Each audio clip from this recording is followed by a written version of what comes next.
Good morning from Panhandle Outdoors, America's only daily outdoor TV show. Your source for fishing, hunting, and information for folks who enjoy the great outdoors. Now sit back, relax. It's Panhandle Outdoors. Good morning, folks. Welcome to Panhandle Outdoors. I'm Winston Chester. I'm glad you're with me on this Friday morning, wrapping up a pretty good week. We've had some really special guests, and I've so enjoyed doing the show, and thank you so much for the feedback we got on a lot of our guests, and it's been a good week. And we're going to try to wrap it up with a decent show today. Let's get started with our weather, brought to us by Gulf Coast Air Conditioning, Drew Pollard and hardworking crew. Looking at a high today of 76, low of 63. Nice weather we're having. Looking at the Gulf temperature at the end of the pier, 64 degrees. And we're going to talk about that during the fishing report, about the ramifications we're already starting to feel now. Let's take a look at our river readings. The Apalachicola Bluntstown, 11.1 this morning. It sort of dropped out, then sort of leveling off. So looking at the Choctaw Carabelle, sort of steady at a 7.6 this morning. Our tide chart brought to us by Kent Forest Lawn. We just don't have them. We have neap tides today, neap tides tomorrow. They're going to be kicking back in about Monday and Tuesday of next week. And this is our last weekend of neap tide for the month of February. Okay, let's take a look at our fishing game time today. We're doing our report later. Brought to us by Blue Water Outriggers. Our time there, 2:21 to 4:21 this morning, and this afternoon, 2:45 to 4:45. The wind now will be coming out of the south, about 13, so it'll be pretty steady today. It's going to stay coming out of the south and not going to switch around. It's going to come pretty steady all day long from the south. You were talking about signs of springs and all. One of the big things that sort of irritates me with one of the signs, I love all the flowers and blooms and all, but what irritates me are these carpenter bees. I don't know if you have any carpenter bees, but this week, with this weather warming up like this, they boom, there's dive bombing all throughout. I'm having a duck back there where my kayaks are, where I have some wood. So y'all keep me posted on how you're doing with your carpenter bees. That's the early sign of spring when they show up, okay? Let's take a break. We'll be right back.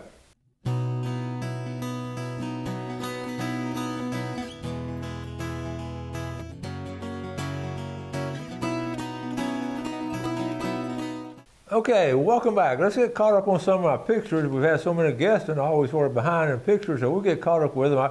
Like I say, I get some off my Facebook page, and y'all are very good about sharing them with me, texting and emailing. So let's get started on them. First one, coming out of Howard Creek, Junior Hagler. And he got my bass. Nothing like spending a day on the water with a longtime friend, ripping lips. There's Frank Davis coming in, speaking of Howard Creek, he's coming over here fishing at the ditch. That's a Highland view right there, but I was telling Jeff, look at this water here, how clear that water is. Isn't that cool? And I love that Panhandle Outdoor shirt. And you see what they have with them too, they're measuring the fish. That's a good deal. All right, Frank Davis. And he said, hey, enjoyed y'all this week. The dish is clear, okay, that's what he just said, and that's what we caught there. Black and red drum, specks, etc. I thank the Lord to help feed friends and family, plus a few sheephead. So he's had a good week. Randy Sonoda, Randy's an excellent bass fisherman, and he does a lot of it, and that's a 6.5 pounder. But he was talking about, even with the wind was blowing that day, but he got out in a good area and caught a 6.5 pounder. Good job there. This is a quail hunt we had yesterday on the show yesterday, and we just wanted to see. I put this picture on my Facebook page, and folks like that kind of stuff. A good wholesome day. Hope you enjoyed that video. Good day there. Good folks. Jason Griffin, I have him coming on. I showed you some of his jigs. I talked to him the other day. He gave me some of his. These are pompano jigs that he makes himself, and he just takes pride in it. He has 4 different heads. He's got 1/4 ounce to an ounce, and if you're not doing a pompano jig fishing, you're missing out. That's such a challenge and such a fun, enjoyable thing. So especially now, I'm gonna let Jason come on and talk about this and tell you folks how you can get some of his jigs. Richard Scoop Jackson, this is the first one he's called, and he hadn't been in a while. 42 inches. So there's 3 pictures here. He loves the surf fish for the redfish. Okay. There's the better half there. I think hers looks bigger now, Scoop. and then always enjoy wrapping up your fishing with a beautiful sunset off the Cape. Good day right there. San Andrew Bay Watch, remember we had them on the show about 2 weeks ago. They had the golf tournament, and look at that check, $14,596. Had Molly and the crew, so that money will go to marine conservation for our bay systems. And in fact, here they are. There's a cold morning, but it's San Andrew Bay and St. Joseph Bay, the estuary program. I appreciate them doing those good deeds right there. My buddy Dennis Landingham, he's been on the show before. He is quite some artist, and he just finished this 24 by 30 oil. I just thought this is so cool because this is so realistic. And hey, Dennis, if you're watching this morning, if you haven't sold that, I want to buy it. I want that. That's 24 by 30 oil on gallery wrap. That is just cool. And if y'all know Dennis, he's not watching, call him up and tell him Coach Chester wants to buy that painting. I'm serious. And we're talking about a fishing charter. I think it might be full, but I'll go ahead and put it in one more time. 973-3488 on the Red Snapper trip. This is a throwback for my this is when I was a young person, a teenager and all. People talk about tobacco. This is over in Gaston County, and this is a cheesecloth. This is a shade, and one of our old buddies posted it. It was made tobacco, Bud Cigar, Dixie Leaf. But this was, all right, see, that was cheesecloth, and the tobacco is inside of there, and then back behind here were the barns. We picked them, and then they took the leaves to the barn and hung them in the barn to cure. And this was way back in the 60s. That's about when it started dying out, in the late 60s. But it was a huge, huge crop throughout Gaston County. Only 2 places in America grew wrapper tobacco. This particular leaf would wrap around a cigar. It was not a filler. It was a wrapper, the highest quality. I just wanted to throw that in and share that with you. Okay, Mark T sent this to me. I'm going to read it. In clearing out Hurricane Michael dead trees from my small pond, and Amphiuma salamander, I think I pronounced it correct, dropped from the bucket. A thrill to see such. I placed it back into the pond. A rare find. Google it. Mark Thompson, thank you. This is a rare find. Look at that. Okay. Thanks for sharing that with us. All right, a couple more here. Billy Grantham, this is a great show. This one I had the Aqua Alert folks on. Great show, wonderful idea, smart people, save lives. But Billy, at the same time, he found him a shed. Billy's out shed hunting right now. It's a great time to go shed hunting. Okay, Howard Creek, Fred Hall. Can anyone tell me what this fish is? That's a mudfish. Not good for nothing, except catch them and throw them back. So the old timers would catch them and throw them on the bank. So mudfish, there are a lot of them out. All right, let's wrap it up. Okay, Pam Roper. Pam Roper Bouvier. She has the distinction of being the very first girl to take outdoor education at Mosley. Okay, what she said, hunting season is over, and I'm not mad about it. Now let's fish. And she and Bobby went fishing just the other day. And she caught one, and Bobby, you see who had the biggest fish? Pam or Bobby? All right, Bobby. Bobby Bouvier. Good folks there. We're going to end up with Junior Hagler. Another good day of fishing. He put Panhandle Outdoors on it. He caught these the other day. He's been bass fishing all week long. Okay. And let's end on a funny one. This Bible verse, I sent this to Wendy. This Bible verse always keeps me going. Lunch, 11:35. And a lot of teachers can identify with that. Okay, all right, we're caught up with a lot of them. Let's take a break. We'll be right back.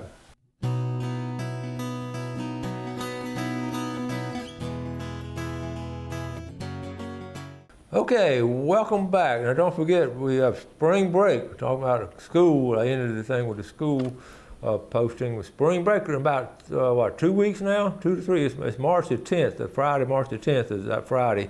And then the next week, that's spring break for here locally. Now, I don't know about the other districts, but I do know all the major colleges. They send a list out. All the major colleges, most of them, I say 80% of them, are having their spring break then. Okay?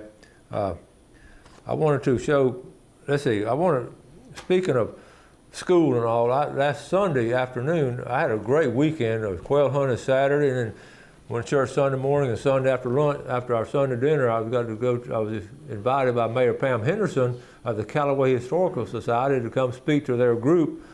And you know me, I absolutely love that. I actually took some pictures. I want to share some pictures with y'all, and in no particular order.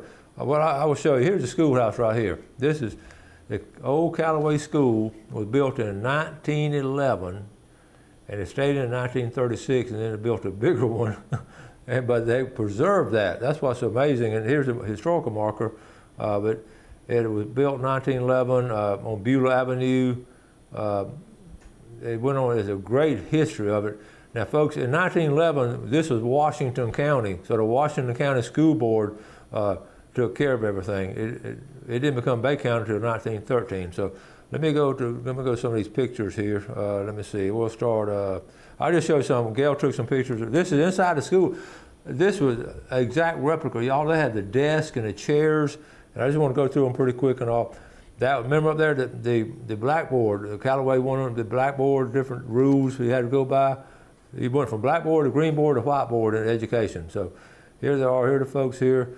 Okay, that's the front, see the piano in the corner, the old teacher's desk and chair, see the little chair down on the bottom. Here are the folks here sitting, look at those desks. I know some of y'all remember those desks. My hat's off to the Callaway Historical Society for actually, I got a little bit of video here. I want to scan and show the room. Look at the stove in the middle, I mean the heater. That was the original heater. That's how they heated back then. Can you imagine that, looking at it now? There's Ann Robbins in the middle. I'm going to give a shout out to Ann Robbins. And the wall, they have some old school pictures, look at that. Is that not cool? The lamp, the lighting, the old blackboard. And let's see, and I said, I'll say good morning to Panhandle Outdoor folks, okay? And that's Ann right there, and Mayor Pam Henderson. Okay, so I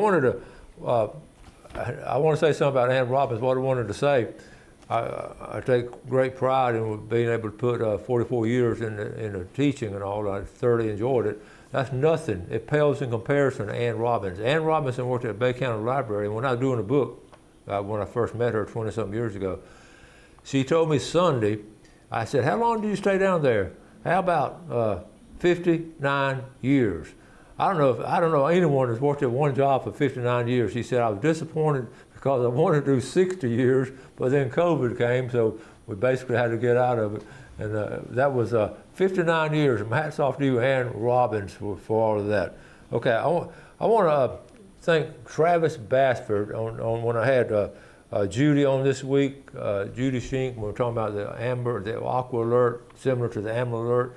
Travis is the one that set me up with her. He and his wife had been over to Pensacola and Fort Walton Beach to an area to where they were doing a show over there, and he was there, and they met her then, and he told me when he was on the show the previous week about her. I said, I'd love to get her on, so Travis set that up. So I appreciate that Travis, and what a great response. So many of y'all touched base with me on what a great show, how much you enjoyed it, and how something like that will save lives. So we appreciate it, and we're going to stay up with Judy, keep up with her. And now that was able to go into Washington, D.C., and they made, by unanimous vote of the House, they made that a law. So they're going to start, it's a slow process, but we're going to keep posted on it. That's a great situation there.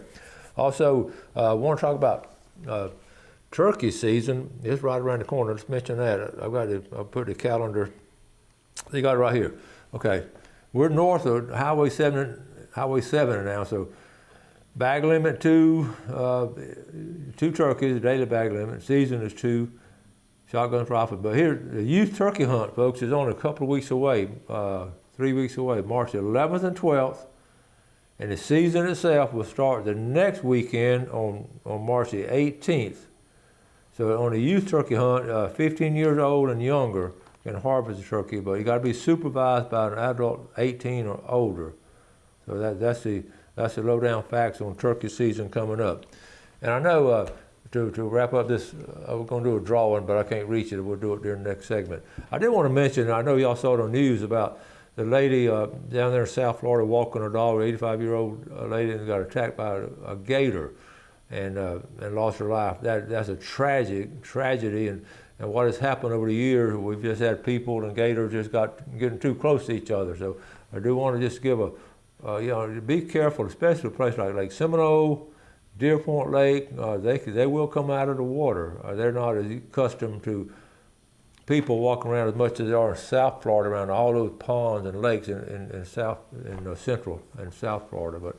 But the big lakes here, a gator will attack. It's rare, but they will attack, especially if you have something like a dog or something with you, or some kind of animal. That just sort of, I know several people have lost their dogs at Deer Point Lake to some big gators up there. So just be aware of that.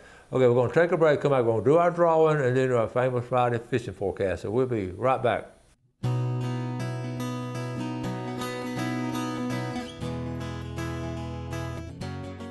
Okay, welcome back. First thing, let's do our drawing. Okay, from Tarpon Dock Seafood, the winner of the $20 gift certificate is going to be, all the way from Alpha, Keela James, and the winner of the Big Red Snapper. And don't forget, the Sea Quarters tournament is going to have a red snapper in the tournament, so you can catch a big king and a big red snapper. And the winner of the Big Red Snapper is from Southport, Kelly Starling. All right, congratulations. And now, so let's move on now with our fresh seafood. Is hard to beat. I'm so thankful we've got so many fresh seafood markets here. We've got 3 good ones here in town. We appreciate all of them. Okay, take a look at the first thing we're talking about, though, Bobby Smith. I talked to Bobby Smith the other day. I mentioned this on the show. We did a video with Bobby catching bass number 57,000. I talked to him in depth the other day, and he told me that he's caught 300 since the video showed on the air. But we're talking about bass fishing, and he said he was all excited because he's going fishing the next day. And he was talking about what's going on now. He knows it, he knows it better than I think almost anyone. And he said the water is warming up a little bit quicker. So on bass fishing, even in the ponds and lakes, and even up in the sloughs and rivers, the water's warming on the edge. He said the males are already getting on the edge, okay, in the shallow water, up in the shallow water, all through there. The females have not come yet, but soon the females are going to start coming up there and they're going to start bedding right up in there. And the male will be guarding it. So that's what's going on. And he was very adamant about it's going to be a really, really good year. So on this fishing report, I wrote down if I could do 5 things. I wrote them down what I would do, 5 things if I would fish. If I was going to do some inshore fishing, the first place I would fish this weekend would be East Bay. And I just had my reasons. I would fish East Bay first. My second place, I would go surf fishing at the Cape.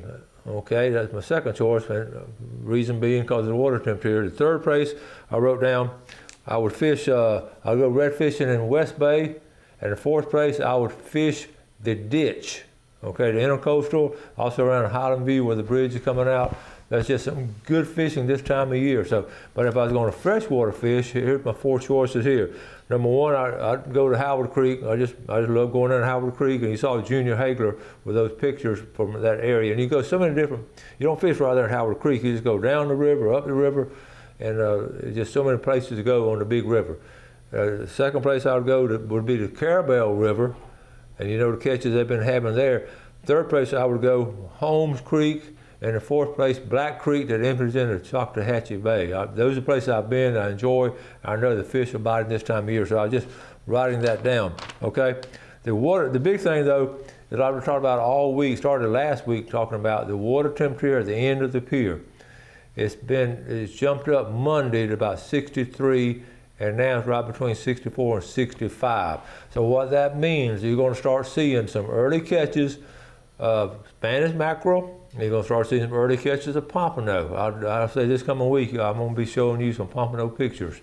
And I know I've showed you some during the winter, the ones that just stayed around, but you're going to start seeing them coming up here a little bit quicker because, and getting back to the Spanish mackerel, we've always talked about the 3rd fog of March. That might be out the window this year because I don't know, we've already had a couple of fogs in February, but I've never heard old timers talk about the fog in February because it's changed so much since then. But anyway, let's look at a couple places. But just be looking for Spanish and pompano being caught this week. Okay, I was talking about West Bay. Let's jump on. We got a couple minutes, just real quick places. Well, let's go to Black Creek, the Black Creek area over here in Choctawhatchee Bay. All the feeder creeks, the fishing here around the bridge are going to be good. Put your boat in right there and just go out here into Choctawhatchee Bay. Fish those docks up there around Niceville and Freeport. Dock fishing is going to be good. The Intercoastal, the West Bay Bridge. Get out into the West Bay area. The feeder creek's going to be strong. West Bay Point. I'm going to go through this really fast.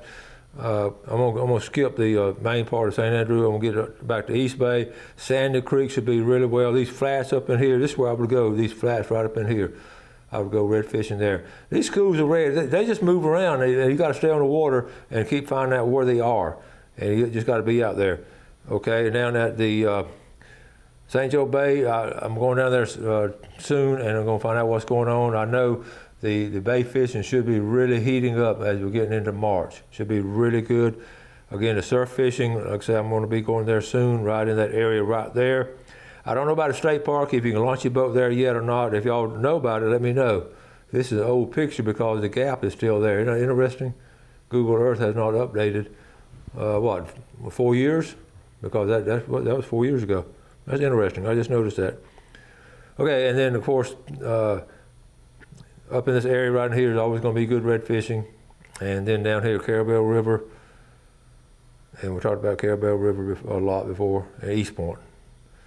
This area right in here. I mean, you look at our Google Earth and the places we talk about we'll go to, and it's amazing. It just got this section over here to fish, this section over here, this section up here, this section over there. And you can catch fish in all of them, all kind of fish. And that's the beauty of living here. I'm just very thankful for it, and I just really appreciate it. And like I've said over and over again, the only way we can do a daily outdoor TV show because two things, the area we live in and the people like you that are real people, the real outdoorsmen that love the outdoors and take advantage of it and help each other out on it. So it's just a great situation. So anyway, y'all have a great weekend. Send me some pictures while you do, because I know some of y'all gonna be catching some fish this weekend. Start getting ready for turkey season, and just stay in contact with us. We appreciate the feedback. Been a good week. I appreciate the viewership. Y'all have a great weekend. Have a great day today. Do something good for someone else. God bless. Thanks for watching America's only daily outdoor TV show, Panhandle Outdoors with Winston Chester, featuring hunting, fishing, and other activities and information to help you enjoy the great outdoors. Join us next time for Panhandle Outdoors.